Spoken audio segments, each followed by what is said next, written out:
আল্লাহ রাব্বুল আলামিন বলেন, কুল তাআলাউ আতলু মা হাররামা রাব্বুকুম আলাইকুম আল্লা তুশরিকু বিহি শাইআন ওয়া বিল ওয়ালিদাইনি ইহসানা ولا تقتلوا أولادكم من إملاق نحن نرزقكم وإياهم ولا تقربوا الفواحش ما ظهر منها وما بطن ولا تقتلوا النفس التي حرم الله إلا بالحق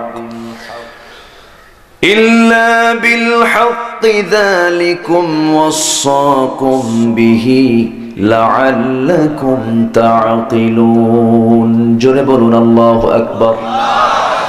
সূরাতুল আনআম আয়াত নাম্বার 151।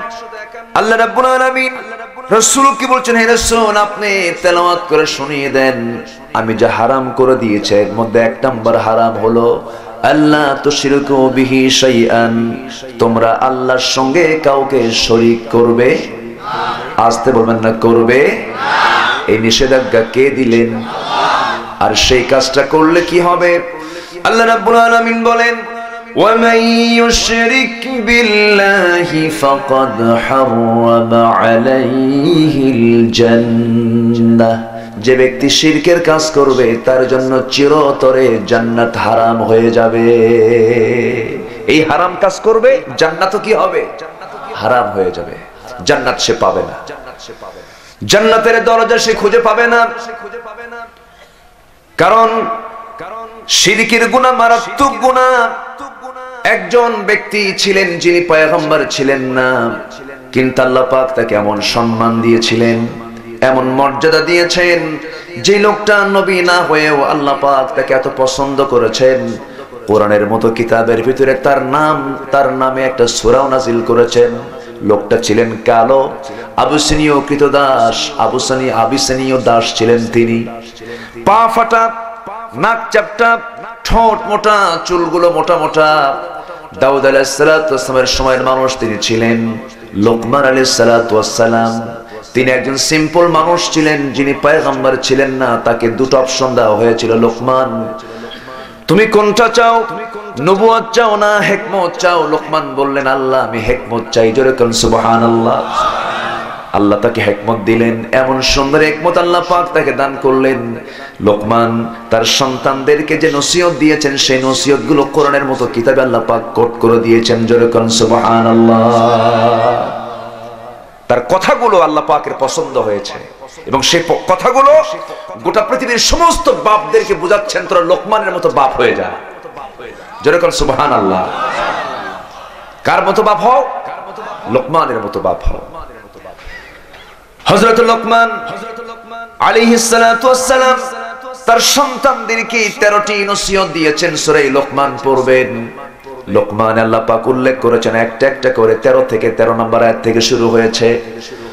লোকমান আলাইহিস সালাতু ওয়াস সালাম তার সন্তানকে নসিহত করতে গিয়ে বলছেন, ওয়া ইয ক্বালা লুকমানু লিবনিহি ওয়া হুয়া ইয়াইদুহু ইয়া বুনাইয়া লা তুশরিক বিল্লাহ ইন্নাশ শিরকা লাযুলমুন আযীম।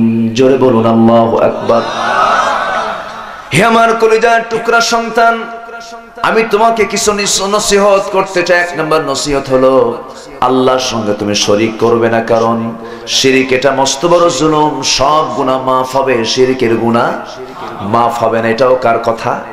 আল্লাহর কথা। চুরির গুনাহ মাফ হতে পারে, জিনার গুনাহ মাফ হতে পারে, নামাজ হয়তো পড়ি নাই, কিছু বাদ দিয়েছি, এটাও মাফ হয়ে যেতে পারে। হয়তো আবার বলবেন, হুজুর আপনি এগুলো কি ওয়াজ শুরু করলেন, নামাজ পড়তে মানা করেন? আল্লাহ পাক এগুলো মাফ করতে পারেন। আল্লাহ পাক সুন্দর করে বলছেন, ইন্নাল্লাহা লা ইয়াগফিরু আন ইউশরাকা বিহি ওয়া ইয়াগফিরু মা দুনা যালিকা লিমান ইয়াশা। জোরে বলুন আল্লাহু আকবার। আল্লাহ রাব্বুল আলামিন বান্দার সকল গুনাহ মাফ করে দিতে পারেন, কিন্তু আল্লাহ ওয়াদা করছেন কিন্তু কখনো একটা গুনাহ মাফ করব না, সেটা হলো শিরকের গুনাহ। কিসের গুনাহ? শিরকের গুনাহ। শিরক করা যাবে না। হয়তো বলবেন হুজুর শিরকটা কি?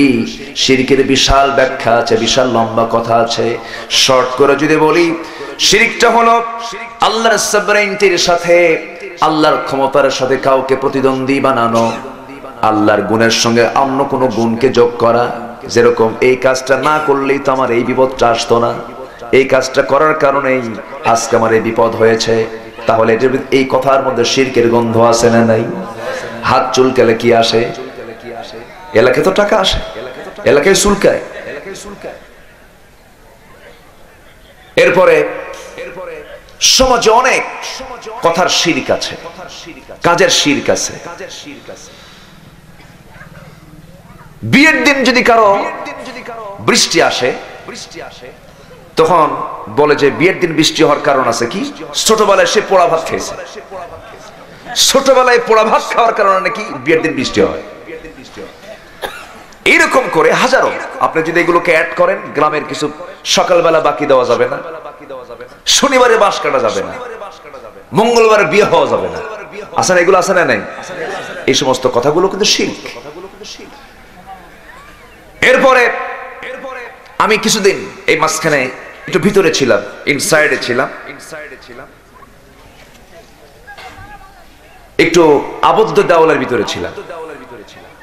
হঠাৎ করে আমি একটা গাছের নিচে দাঁড়ায় আছি, গাছে বসা এক পাখি আমার মাথায় মাশাআল্লাহ পায়খানা করে দিল। তো পাশে দুই একজন ছিলেন দাঁড়ায়, বলতেছে হুজুর আপনার চিন্তা দূর হয়ে গেছে, পাখি যখন পায়খানা করছে আপনার জামিন নিশ্চিত। কি কথা কি বুঝতেছে? তো শুনে বললাম এখানে আরেক শিরক ঢুকছে। তো এইরকম করে শিরকের কিছু প্রথা সমাজে চালু আছে না নাই? আছে। ভাষার জন্য জীবন দিয়েছেন সালাম, রফিক, বরকত, জব্বার, আমরা তাদের জন্য দোয়া করি, রুহের মাগফিরাত কামনা করি। আল্লাহ তুমি তাদেরকে জান্নাত দিয়ে দাও, কবরটাকে জান্নাতের নূর দিয়ে মুনাফফার করে দাও। কিন্তু তাদেরকে স্মরণ করতে যাই খালি পায়ে যেতে হবে, 4-5টা খাম্বার কাছে গিয়ে ফুল দিতে হবে, এই সিস্টেম আমরা পাইলাম। এটা কি কোরআন শরীফে কোথাও আছে? আস্তে খাবার না আছে। এই সমস্ত গুনাহ মাফ হবে? আস্তে মাফ হবে? মাফ হবে না। শিরকের কাছে আমরা যাব না। অসুখ দিয়েছেন কে? রোগ সারাবেন কে? না ডাক্তার? ওই ডাক্তার কাছে গেলে আমার অসুখ ভালো শেষ। কথা বোঝা গেল? ডাক্তার হচ্ছেন আমার মাধ্যম, আমি যাব তার কাছে, কিন্তু সুস্থতার জন্য চাইবো কার কাছে? আল্লাহর কাছে। ওয়াইদা মারিদতু ফাহুয়া ইয়াশফিন, আমি যখন অসুস্থ হই তখন আমাকে সুস্থতা কে দেন? আল্লাহ পাক দিয়ে দেন। এজন্য শিরক এটা মারাত্মক একটা গুনাহ। এটা মানুষের ভিতরে এমন ভাবে ঢুকে যায়, পিঁপড়া হাঁটলে যেমন হাঁটার আওয়াজ আমরা কানে শুনতে পাই না, ঠিক তেমনি শিরক মানুষের ভিতরে এমন ভাবে প্রবিষ্ট হয়, প্রবেশ করে, বান্দা নিজেও বোঝে না আমার ভিতরে শিরকটা ঢুকলো কখন। এজন্য শিরকের কাছে আমরা যাব না। জোরে বলি ইনশাআল্লাহ। এবং শিরকের কাছে উদ্বুদ্ধ করার জন্য পিছনে একটা তো আসি আমাদের পিছনে লাগানো,